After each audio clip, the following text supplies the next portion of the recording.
V tomto videonávode chcem ukázať, ako pomocou Mozillivu zalogovať hromadne nálezy travelbugov alebo geocoinov. Na poslednom mega evente v Bratislave kolovali kódy travelbugov a niekto to dal aj na Facebook. Z Facebooku si teda môžeme tieto kódy stiahnuť, skopírovať do clipboardu a na logovacej obrazovke Mozillivu, kde je táto časť určená na logovanie, na hromadné logovanie nálezov travelbugov. Ako vidieť, vložil som sem 41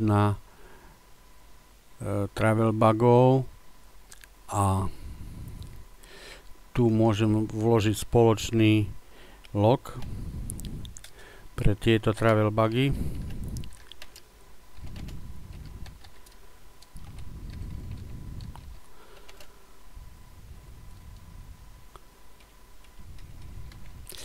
Takže na Slovak Geo Awards 2014 poďakujeme sa.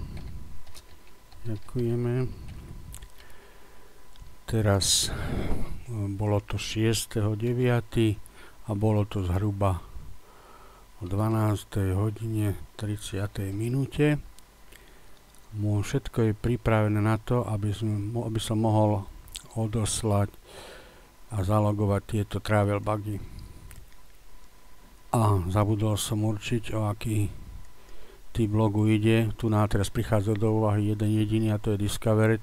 Tieto ostatné polia sú určené na bežné logovanie cachiek alebo travelbugov, ktoré nájdeme v nejakom listingu cacheky. Čiže teraz sa používa len toto pole a dátum a čas. Odošlem. Teraz si program zistil a stiahol listingy, logy cachiek, a keďže ja už tieto logy som urobil predtým, teraz to prebehlo veľmi rýchlo, len to chcem tu nademonštrovať, že pomocou tohto vieme aj zistiť napríklad u tohto travelbugu, že ten sa vám zalogovať nepodarí, pretože sám o sebe ten kód nebol aktivovaný. Všetky ostatné už sú zalogované. To je všetko. Ďakujem za pozornosť.